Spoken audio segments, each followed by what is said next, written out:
Welcome to Unblocking the Chain. My name is Michael Printable and I'm your host for today. I have to fess up that my shoulders are a little bit sore after pounding out almost 3,000 push-ups in the push for better.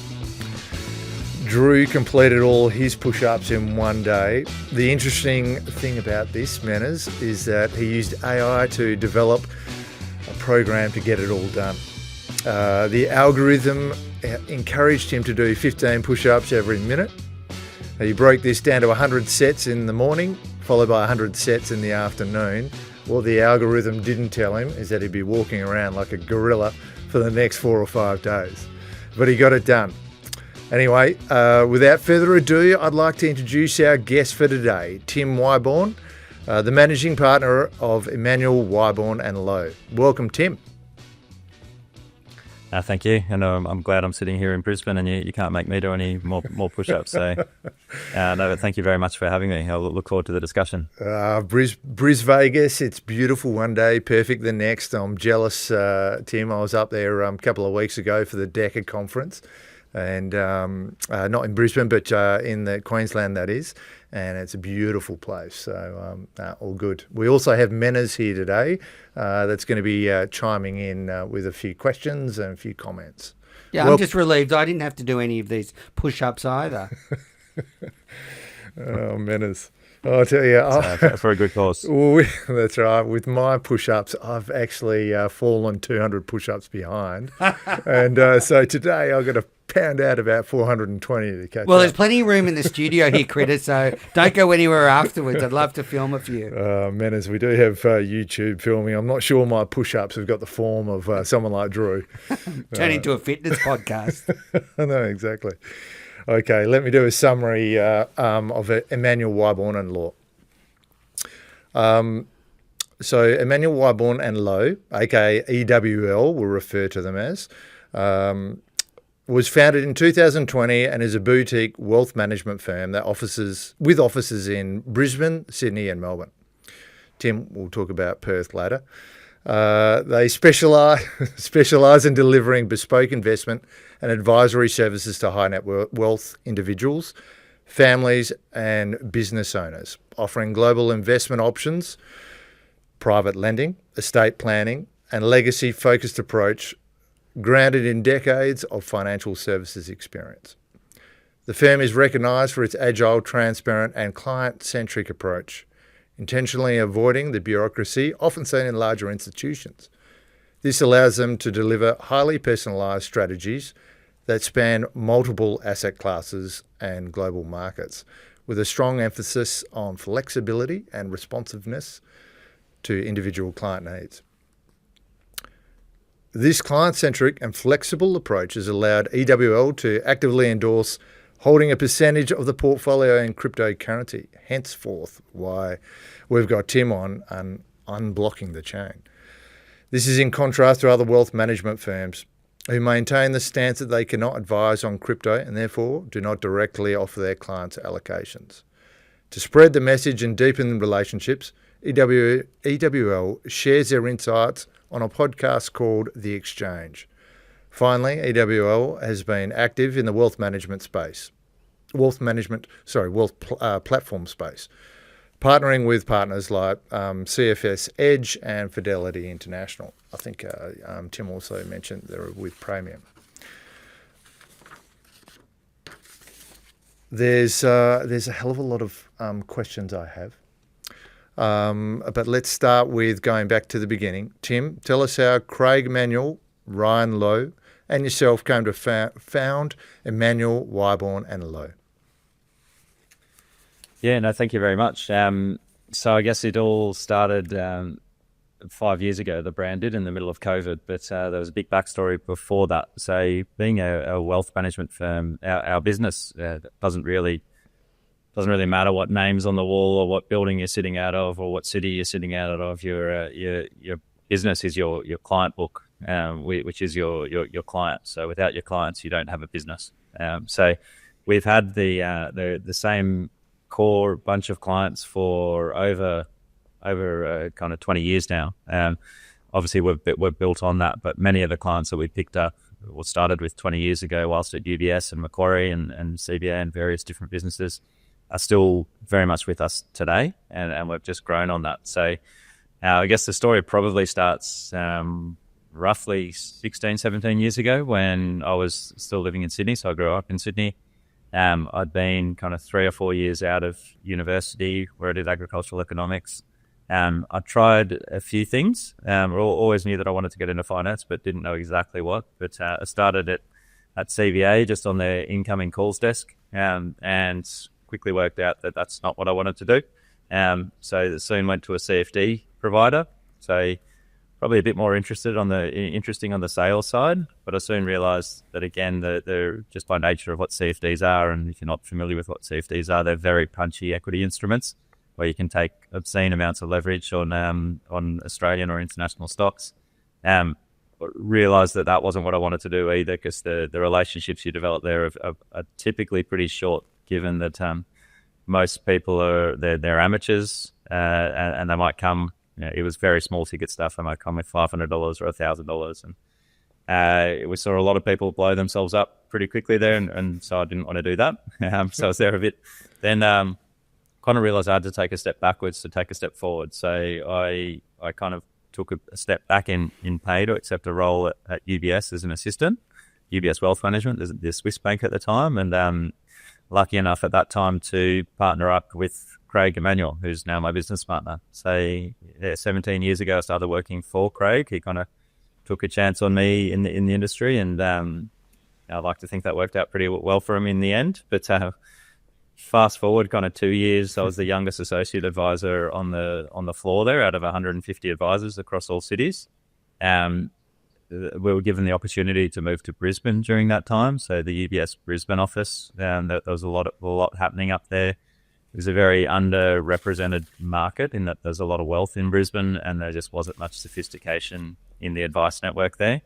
So we chased that opportunity. I was only supposed to be there for a year, but I am still there 15 years later. I'm still here in Brisbane. Craig was in Brisbane for kind of 10 years, but has since moved back to Sydney to manage our Sydney office. In between then, we've moved from UBS, so UBS left the country, so we took our client book to Morgan Stanley. We were at Morgan Stanley for 5 years, and then in the depths of COVID, we decided that we thought we could do it a bit better or differently, and we set up the business. It was Emanuel Whybourne at the time, and Ryan did come across with us during that period, and soon joined us as a partner about 18 months later. So we were given the opportunity to do everything that we didn't think worked out so well in the larger organizations that we've been working for. We thought we could solve for that, and hence why we made the leap. But we just see so many advisors just jump from firm to firm to firm chasing sign-on bonuses. It's a well-known wealth generator among investment advisors, and we just didn't want to do that. So this is obviously our last move. Our name's on the wall.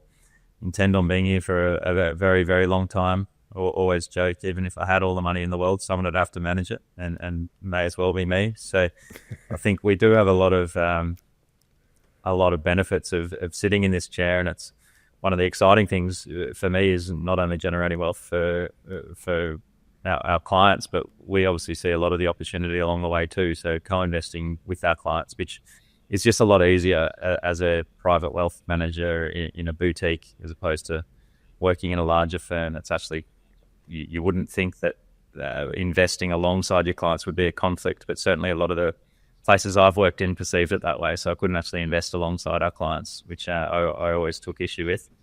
So that's a long way of saying how we came about to found Emanuel Whybourne Loehr, but we really haven't looked back, and I think the market's reacting. We are winning a lot of business from a lot of larger firms, and I think everyone's kind of seeing the light, and also not there's a lot of misconceptions about a boutique, like safety or where does your money sit, which are just completely irrational, given that regardless of where you sit, whether it's UBS, Morgan Stanley, Ord Minnett, whatever broking firm it is in the country, we all actually have the same custodians.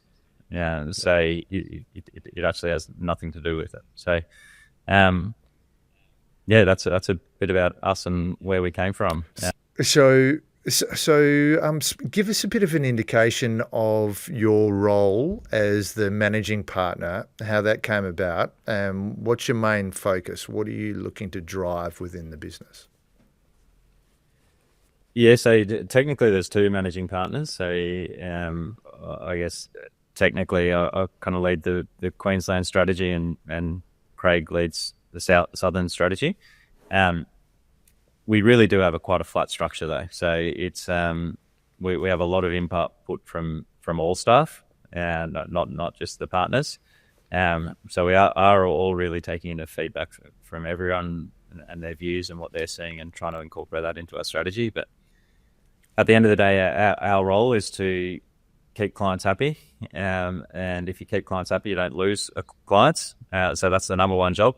It's a lot easier to keep a client than it is to win a client. And then the second biggest responsibility as a partner is to drive new business. So my time's probably spent somewhat equally between the two. So between reviewing clients and trying to drive new business and initiatives. But then there's also all the other stuff that comes with running a business. So making sure staff are happy. If you make sure your staff are happy, then chances are your clients are going to be happy. Everything to do with the lease and marketing strategies and events. We do a lot of events with our clients and the managers that we use. So obviously we in early discussions about doing some sort of event with Jelly C. So looking forward to that. Yeah. But yeah, it's a big role. There's never nothing to do. My inbox is always full. I've come to terms with it. With not being able to have an empty inbox ever again. That's okay. The phone is always on. There must be a couple of hundred different stakeholders when you run a business like this, from the clients to the fund managers to the staff to the leasing agents. So it is a lot to stay on top of, but I wouldn't have it any other way. I think there's that old saying, if you want to get something done, you ask a busy man, and I tend to agree. I'm actually at my best when I'm busiest and have things coming at me from all different angles, as opposed to when it's a bit quiet and you just think, oh yeah, I'll just get around to that later. You don't really have time to do that in this role. So yeah, that's perfect. Yeah, I do have to agree with you. It's a bit, for us at Jelly C, it's about taking care of all of the stakeholders. It's not just the investors within Jelly C. It's not just the investors in our fund. It's the staff. It's the it's the third parties that we interact with. There's so much to consider. You want to make sure that everyone's got a smile on their face. You also want to make sure that you're pushing the business forward. And you're right. If you're busy, you operate on a different level. And it's sort of it's like having a slipstream. The busier you are, the more efficient, the better. The higher level, the better service you're able to spit out to to everyone that's involved in the business. It sounds exactly like you guys. You're moving from strength to strength. You're in a growth period. Your clients are happy, and the sole focus is really making sure that every client is happy, and then growing your business. That's kind of what the same plane that we're on at Jelly C. But I do have another question here. There's that's all rosy. The picture that we've just painted is all pretty rosy. What challenges have you run into over the last 5 years, Tim? Is there anything that you would have done differently? I think our business is somewhat unique in that, yes, it's a new AVN, but realistically, we've been running this business for 20 years. So we've had a lot of lessons learned along the way. We also had the benefit, we've had a couple of what we call friends of our firms, but they're essentially just mates that run their own wealth management practices themselves, whether it's in Brisbane, Melbourne, or Perth, as it goes. But we took a lot of lessons from them, and didn't have to make the mistakes that they made in the early stages. So I honestly can't say that we've made a lot of mistakes or had huge challenges. Obviously, one of the biggest challenges probably was just after we moved. The market had a huge correction. So when the market corrects, no one's ever sees it coming, and it's not anyone's fault. And we don't believe in market timing per se. So we're not ever going to tell people to get out at the top and get back in the bottom. And anyone that says that they can do that for you is lying. Certainly consistently. That's not how we manage money. We've been doing this for a long time. We know how to manage money, and that's not it. But we did have a big market correction as about 6 months after we started the firm. So that was tough, just because we were trying to build this brand, and it was really just a distraction to have the market do that at that point. Clients would have been in exactly the same position, whether it was one firm or the next. But that was a tough thing, and it's also tough to attract new business in a hard market, because people are less likely to move. People just get paralysed. But even though that was a challenge that we got over, and I wouldn't say it's a huge milestone. I don't think I put any further thought into that period other than when you just asked me just then. But yeah, I guess we didn't get a big enough office in Sydney, but that's pretty parochial. We had a few false starts with a couple of clients that we took on that we probably shouldn't have. I think when you're starting a new business, we were probably less selective in who we took on. So we certainly took on one or two clients that there were some alarm bells when they first came in and met with us. We've since politely requested that maybe they'd be happier with another advisor since then. But what we learnt from that is that you can't put a square peg in a round hole. Yeah. Don't try to be someone we're not, or offer a service to make someone else happy. I think our service is our service. We do very well at it. We have a lot of very happy clients, and we'd love for more people to be part of that environment. But if that's not what's going to make you happy, then you're not the right fit. And we've since come to terms with that and turn a lot of people away at the door. Yeah. Yep. Which is a nice position to be in. So that's probably the biggest lesson. And then our time management. So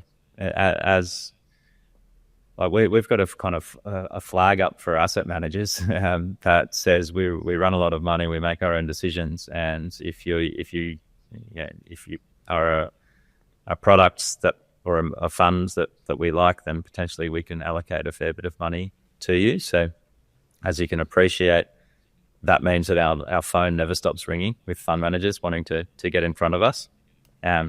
We've since built out a team that can analyse those opportunities for us. But in the early days, I accepted every single meeting because I was just too nice. And most of them, kind of 70%, are just a complete waste of time. And it's not just that I need to say no to. It's a lot of people, but that's a challenge for me because I'm a yes man. So that's there are a few of the biggest lessons, I think. But you've got to come from that perspective where you've done everything. They're the best CEOs. They're the best managing partners, where they have done absolutely everything within the firm, and then there is a stage where they can delegate and take a higher level and start to to look after the greater good, not get mixed up in the all of the little 1%ers. In saying that, you want to make sure that all the 1%ers are done. The I's are dotted and the T's are crossed. But that's where that's where you're delegating to good staff and making sure that you've got a great entity.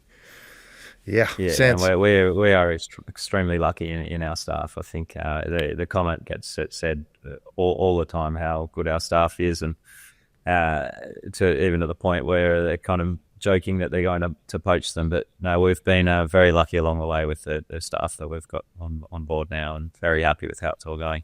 Yeah, fantastic. So I need to ask the questions because if you don't have your own podcast, as Menas would say, you're a nobody. Now, you guys have got The Exchange, and it is a brilliant podcast. You've been going for 84 episodes. So it's been going since 2022. Tell us how this has influenced the business, why you started it up and how it's influenced the business. So we started it because we're always a little bit curious. We saw a lot of other people doing podcasts and thought that might be something that we'd be interested in. And our marketing agency at the time certainly supported that idea and was very keen. They had a podcast themselves, so we thought we'd give it a go. Essentially, the concept was that we wanted clients to be able to be a fly on the wall in the discussions that we were having with asset managers, to not only be able to hear it from the horse's mouth, but also to be able to communicate that it's coming from a genuine place. So that was the original theory. I think we meet so many great and interesting people in our role, and we wanted to share that. Yep. In the early days, it was very awkward. I don't know how your first podcast went, but mine was like pulling teeth. My answers were forced. It was just a very nervous energy in the room because no one, we're fine to talk to one another, but as soon as you put a microphone in front of someone, it can completely change the dynamic. But I reckon that was it. Once we'd ripped the Band-Aid off, the second, third, fourth, fifth were very easy. Yeah. So the way I run our podcast, and I can't really speak for Craig and Ryan. I think everyone's got their own different styles, but mine's very, very much like this, very conversational. I often don't want to know much about the speaker before they even get there because I want to be genuinely surprised and show genuine interest rather than enforcing my interests, forcing my answers. Yeah. So that's my style. But the way our marketing agency described us at the time was if you could get 20 people in a room that were listening to you at a physical event, you'd be absolutely stoked. And we get a couple of hundred now when we do our podcast. So to have kind of a couple of hundred people listen to you every time you put out an episode is extremely powerful. Yep. And if they're listening to our podcast, they're probably the right audience for us as well. So, yeah, absolutely. We've had some great guests. Like I think Kathy Wood was probably one of the bigger names. So she runs a disruptive portfolio. Oh yeah, absolutely. The ex-chairman of Rothschilds, Grant Hackett, Steve Baxter, a few others. But no, it's been great. Jeez, some good names there. Menace, we need to speak to Tim about getting some of those guests on our podcast. Hey, Tim, when you mentioned that Kathy Wood's a huge advocate for Bitcoin. Yeah, that's right. When you mentioned that you had a rough start, Menas was here in the background and he was nodding his head furiously and looking at me. So we definitely had a bit of a shaky start on ours, but we're away now, so it's all good. So just leading on the podcast side, but you've recently written an article titled "The $1 Million Trade I Missed and Why It's Not Too Late." Can you tell us a little bit about that? Yeah, absolutely. It was. I was actually surprised at how much positive feedback that article got, not only from industry, but from just friends and family that had never heard that story from me before. So a lot of my friends certainly know the person I'm talking about, who I'll never name him. But it was an old friend. We'd been friends for kind of 10 years. He was always playing with small caps, which was not what I did. So I wasn't really interested in betting on or investing on that side of the spectrum. So it was no surprise when he came to me and said he's found something else, like small caps to invest in, and it turned out to be Bitcoin at the time, and it didn't take me long to dismiss it. So I reckon we spoke about it for about 5 minutes, but he went on to obsess over it over the next couple of years, and we kind of lost touch over time. I moved to Brisbane. He was doing his own thing. And then the next thing I heard, he pretty much, he left his job and was doing it full time because he could. And he's never even told me how much he made, but he hasn't worked a day in his life for kind of 10 years, so I can infer what that might mean. But his so that got me thinking. It's doing well. And then so when I heard about it again, I was starting to see it more and more, kind of 5-6 years ago, and it got me to think, well, I really need to put some more work into this before I miss the next opportunity. And I thought there might be a Bitcoin Mac 2 or an Ethereum Mac 2, but turned out after I did the research on Bitcoin, I realized that we're still so early. This is 6 years ago, and I still believe it today. It's still so early. I haven't missed the opportunity, and it's probably right. It's more up my alley now than it was 10 years ago. So I don't even blame myself for not investing 10 years ago, because it was a specky investment back then and could have lost all your money. Just turns out no one did. So moving forward, I've now done the research, and I was confident to put my own money in. But I wasn't confident enough to put clients' money at risk. I've always had a very high risk profile myself, and I never muddle that with clients' risk profiles. But it was kind of 3 years ago where I got the confidence to start to talk to clients about Bitcoin. Even then, it was probably speculative. So the advice at the time was, all right, well, if we put 1% of your portfolio into this thing, and I'm completely wrong, well, we're going to lose that money. And that'll be that, and we'll never talk about it ever again. And we can come back from a 1% loss in the portfolio. Yep. But if I'm right, this could add 10, 20, 30% to your portfolio over time, just by having this small allocation. So that was a starting point. I think that was when Bitcoin was 10 grand. It went to like 20 or even 30 grand, and then back down to kind of 15 grand. So we had clients getting into it all along the way, and not a lot of clients. Probably half of those clients were underwater at the bottom of the next cycle for maybe a year or two, and unfortunately, some of those were didn't have the nerve to hold, and that probably wasn't a great experience, but it's It wasn't for a lack of explanation. And I think that probably taught me a lesson that clients can tell you one thing about how comfortable they are doing something or how much they understand something. But you really need to press or maybe even, you really need to press on that to make sure that they do understand. Because it is the one asset class where there's just so many polarizing opinions on where it could or couldn't go. But so I think I digressed a little bit. So the article was just on why now? Why Bitcoin? So it started by explaining what Bitcoin is. So the easiest way I like to explain it is it's like digital gold. And if you can understand gold, you can understand Bitcoin. Bitcoin is digital gold. So just like at one point in history, hundreds and hundreds of years ago, we decided that gold would be the store of value for people.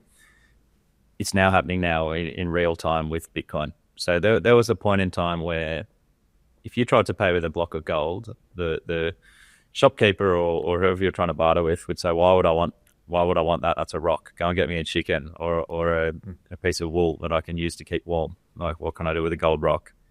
But as time moved on, we all just decided that was a store of value. So it became a store of value. Then governments accepted it, and it became even more pronounced. We're now at a point where Bitcoin is starting to be accepted seriously by not only tens and hundreds of millions of people around the world, but also governments and central bodies. So it's the only crypto asset in Bitcoin, that is classified by the CFTC as a commodity. And then the main reason there is because it doesn't actually have a boss. There's no CEO of Bitcoin. It's a rules-based monetary system. Second thing, it's not a currency. So we're not trying to say it's going to replace the dollar. It's a store of value. That's the first thing. Maybe it gets to a currency one day, but it's certainly not a currency today. There's 21 million coins fixed. I don't know, 1 or 2 or 3 million of those are lost. So there's actually not even that many coins. And if you just have done basic economics, you can understand supply and demand. Well, supply is fixed. So that just leaves demand to work out the price. Demand's increasing. So if you look at the sources of demand, it's the mums and dads that have taken it to 100 grand where it is today. Then you've got the ETF that's just been approved, and there actually aren't many of my peers that are recommending Bitcoin to their clients just yet because their firms don't allow it. So I think it was UBS, Merrill Lynch, Wells Fargo, and Morgan Stanley. Globally, they're actually not there yet. So they're all planning to offer crypto services to their clients, but they haven't launched yet. So that wall of money has not hit yet. You've got the Abu Dhabi pension funds that they've bought 500 million. That's huge. You've got Tesla. They're buying it on their balance sheet. You've got MicroStrategy, which is a US listed company about to be included in the S&P 500, buying billions of dollars of Bitcoin. And you've got hundreds of copycat MicroStrategy companies popping up everywhere with the strategy simply to borrow money, buy Bitcoin. Yeah.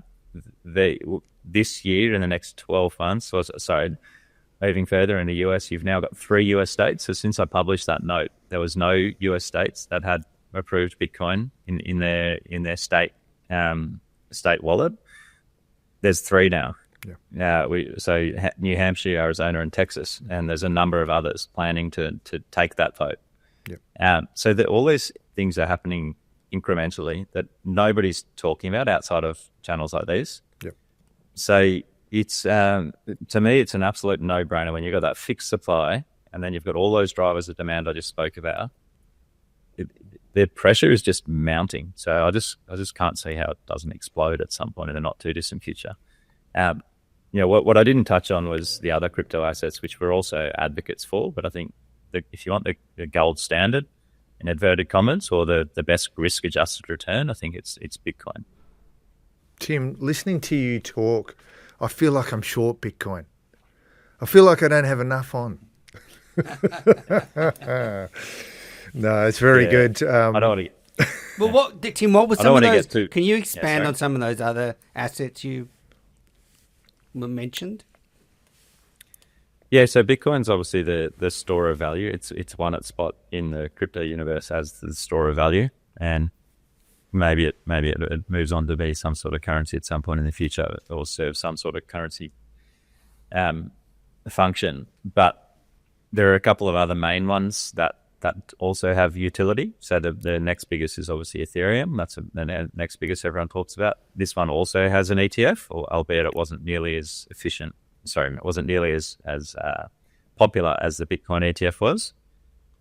Sorry, what I didn't mention was Bitcoin, I think, was attracting $1.4 billion a month into the ETF, which is unheard of, and Ethereum only did a fraction of that. But Ethereum is it's gone through a number of iterations and upgrades. It's not like Bitcoin. It actually does have a regular, like a management team that are looking after or trying to drive the direction of the coin, and essentially it derives value by usage. So Ethereum behind it is actual it's a network that people can use, and the more people that use it, the more valuable the network is. So that's referred commonly as the network effect.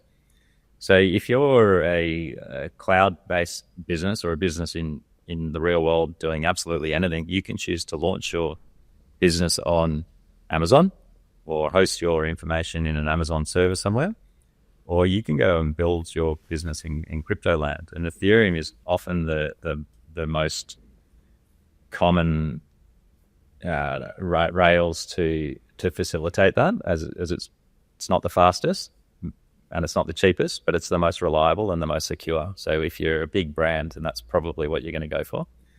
There are a number of banks that already use Ethereum to run some of their transactions, and there's been a few examples of test transactions done even with government bonds in the past. But it's not impossible to imagine that all banks are running all their transactions on some sort of Ethereum network or Ethereum related network in the not too distant future. And why do they do that? Because it's reducing bureaucracy. So instead of having a couple of parties to a transaction, you run it on Ethereum and it's all done by a computer, and it's done instantly for a fraction of the cost. So there are plenty of real world examples of transactions like that. But the perfect example that is often used is if you're settling a house. So we just sold a house, and it was an absolute nightmare dealing with conveyancers and their party, their lawyers, our lawyers. There are so many different parties, and then you've got to go, in some cases, go deliver a physical check, which is ridiculous. If it was done on Ethereum, we would probably need half the people or a fraction of the people. It'd be a fraction of the cost, and it would be done instantly. And there's no ambiguity in it. It's done. So the network kind of doesn't lie. But then if you want to go more into the weeds, like this is probably where it gets a bit riskier. Solana, as I understand it, is somewhat similar to Ethereum, but does things a bit faster and cheaper, but maybe not as secure. Maybe it is more secure. So I'm certainly not the authority on that. But we also look at a number of kind of venture crypto projects, which are they're certainly, like, if the risk spectrum's kind of 0 to 10, 10 being the riskiest, well, like we're talking about a 12 now, but the risk reward is can be infinite in this space. Yeah. So, so I'm certainly not the expert on crypto or even Bitcoin. No, you've explained it very well. In fact, I guess it leads us to the next question that I've got. I mean, you've mentioned Bitcoin, and there's no doubt that's the OG, the original gangster. And there's, it's a digital gold. You've mentioned the proof of stake networks like Ethereum and Solana. So clearly, there's a set of blue chip emerging cryptocurrencies. When you speak to your clients, when you are advising them on their portfolio, what percentage do you suggest that an average investor invest in crypto? What's the minimum? What's the maximum? You mentioned, start off with 1% back in the early days. Where are you at now in terms of how you advise one of your clients? And is it dependent upon their age or anything else? Yeah, I guess I'll start with answering what we don't do. So there's lots of academic research out there saying how you should allocate to Bitcoin. Yep. And most of them look at the Sharpe ratio or what adding Bitcoin to your portfolio would have looked like over the last 15 years. And no surprise, because the asset class has been going up at kind of 100% per annum for the last 15 years, that adding Bitcoin in any period for any amount would improve return and reduce risk, which is such a silly way to look at it. Yep. Because you can't assume that it's just going to do the same as what it's done in the past. And yeah, of course, if something's been going up, it means that you should own more. Like, I think I saw something saying that the lowest volatility, highest returning portfolio over the last 10 years would have been something like 99% cash, 1% Bitcoin. And that would have outperformed most balanced portfolios. But that's ridiculous. Like, who's going to do that? So there's no scientific or mathematical way I think you can look at it to say that's going to give you the best risk-adjusted return, because you just can't extrapolate what's happened in the past moving forward. So it really is anecdotal, and just you've really got to dive down to each individual client, for their appetite for Bitcoin. Did they ask for it, or are you trying to educate them? B, have they had any experience with Bitcoin or Ethereum or any crypto projects in the past? How do they treat that capital? If they lose that money, is that going to impact their lifestyle moving forward? Is it going to give them, keep them up at night? Because if it is, it's the wrong asset for them. So long way of saying that every single client is different in how they think about it and how we approach their own allocation to it. For lots of clients, it's just to don't even talk about it. They don't want to talk about it, and that's fine. I'm never going to push the point. Some clients have come to us and they've made their money from Bitcoin, and they're obviously very different to ones that have sold a business and just need to protect their wealth moving forward. So it really depends, but it can be anywhere from kind of, on average, I'll say there's outliers on both ends of the spectrum, but 1% as a minimum for someone that just wants to dip their toe in because their grandkids are talking about it. Yep. That's not age based at all. So that could be a 20-year-old, could be an 80-year-old. Yeah. Through to 3 or 4 or 5% if they've got an appetite for risk. Yeah. Yeah. I mean, it's definitely dependent because it's really digital, isn't it? They're at the point where they understand Bitcoin, or they've come to appreciate it for its value, or they haven't. And every person has a different point of time of where they come to appreciate Bitcoin. And I guess my sense is that once they're over a certain age, it becomes harder and harder to for them to be enlightened or appreciate the value of Bitcoin. So you'll see the teens, the 20s, the 30s, engaging in it. It is something which they are all native towards. This is their space. This is how they're going to drive value. This is how they're going to save the deposit to buy their house, for instance. Whereas the 40s and 50s, something they've had to come to appreciate and to learn, and even the 60s, and then the 70s, 80s, 90s. It's a very hard ask to for them to appreciate where it's at when they've come from a different generation. So everyone. I'd say that as a general rule of thumb. Yeah, but we certainly had the odds 70, 80 or 90-year-old that is happy to give it a go. Yeah. Most commonly for their grandkids. So that they might have portfolios for their grandkids, and we've seen that a couple of times. Yeah, and then you've got the other side of the coin where they're a very young 17, still very open-minded and just willing to give it a crack. So we've had inbound interests from a few 70-year-olds, people in their 70, that actively read about it in the paper and just want to have a go. So. We've had a podcast guest on before who said he had one of his clients who had higher than 80% of his net wealth when he passed away in Bitcoin. And so I haven't met one of those yet. So that is, I'm hoping that his net wealth had, he'd got in very early, and he just held on, and so he's, obviously had a lot by the end of it all. But there's certainly some stories out there of, outliers. Let's put it that way. All right.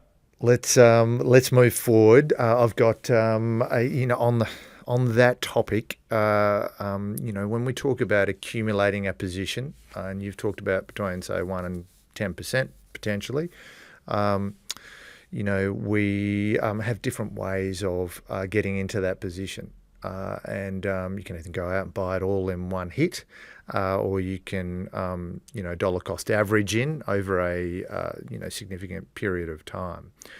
A new product which is popping up on the market at the moment is Bitcoin-backed life insurance, and it just involves people putting aside small amounts every period, let's call it monthly, and building a position, and then upon their passing, that gets gifted to the next generation. So Tim, have you come across anything like this? Is this a product which you can envisage at a point down the track might be something which is potentially worth showing your clients? Yeah, so I've the only place I've seen it is in the US. I'm not aware of any Bitcoin-backed insurance companies out of Australia. Yeah. If there are, I'd love to hear about that. But no, it's a great concept. It sounds a lot like insurance bonds. Yeah. Yes. Just out of the States, yeah. So, it sounds like it'd be possible in Australia through some sort of insurance bond wrapper. Because I think the benefit in the States is that it's tax free, and essentially you're borrowing against a policy that will be triggered upon your death, but you're borrowing without triggering a tax gain. So it's it's a great product in the US. So I can understand why people have been nervous going into it, just because it is so new. Obviously we haven't looked at it for our clients here because it doesn't exist, and I don't think the same laws, or certainly the tax laws, wouldn't apply to us in the US from Australia. But great concept. If we look at insurance bonds, and it sounds similar concept. Put it on the to-do list. If some sort of scheme, on the to-do list for the future. Something to look into in the future. Now, speaking of, you mentioned the US. Speaking of the US, you're planning a trip with a number of your clients to the States. Can you tell us a little bit about that? What's going on there? Yeah, so again, absolutely. So it's, again, not indifferent to the whole podcast inception. So the reason we started the podcast was so clients and friends of the firm could kind of be party to the discussions that we're having, and likewise we get invited on these great trips to US and Asia and Europe and go and meet these asset managers that, being the kind of finance nerd I am, I hold in higher regard than most sporting stars. So I get a bit starstruck talking to some of the investors or fund managers that we get exposure to. So the concept was, well, we go on these great trips. We have access to these managers. Why don't we allow some of our larger kind of family office style clients exposure to these also? So it's the first one we've ever done. Hasn't happened yet. Invitations haven't even gone out yet. But it's certainly something we're very excited about. We will be getting in front of some of the world's most well-known, renowned and respected managers across a variety of different asset classes in New York. And we're very excited to be able to offer our family office style clients access to those managers themselves. So again, they can hear it from the horse's mouth, and hopefully get just as excited about some of the opportunities as we do. So, I mean, crypto is a burgeoning asset class in the States. It's really taking off. It's flourishing over there. They're doing a lot of good stuff. So it'd be good to hear it directly from a lot of those guys. We hope Australia opens up very soon, and there'll be just as exciting stories to be told here. Just before, we've got one last question, Tim. We're going to wind it up. What does success look like for yourself and EWL in 5 years' time? Yeah, it's difficult question to answer, but like, we do not want to be the bureaucracies that we've worked in the past. So we want to stay boutique. So our goals are not to take over the world. There is probably a set number of clients that we're comfortable and want to manage. I think I never want to get to work and not know the name and the name of the person's kids that are calling through the switch line. So I don't actually think we're too far away from that, but to help us get there, I think it probably means kind of probably doubling staff numbers from here. Our clients will likely get bigger. We'll stop focusing attention on sales. So I think at the beginning of the call I said I do about 50% sales, 50% clients. I'd love to do 100% clients one day and never do another sales call in my life. But at the moment, obviously we're building a business. We need our staff to be excited about the future, and therefore we still need to grow into the vision we've created. But in the not too distant future, maybe that is 5 years' time, we're not taking on new clients. We've got happy staff and happy clients, and we've got a brand that's viewed as one of the best wealth managers in the country, which I'm obviously biased, but I think we might have ticked that one already. So, sounds like a person that's happy with their lot. I can't complain, to be honest. Very good, Tim. Been a pleasure having you on the podcast. We wish EWL and yourself all the best in the future, and I'm sure that we'll be rubbing shoulders going forward. I look forward to it, and thank you very much for having me. It's been great. Thank you. Thanks, Tim, and thanks to all the punters out there. And see you next episode. Thanks, Menace. Don't forget to rate and review the podcast on your favourite app. Thanks for listening to the show. If you want to find out more about what we do at Jellycy, the links are in the episode notes. And if you can rate and review the show on your favourite podcast app, that would be much appreciated.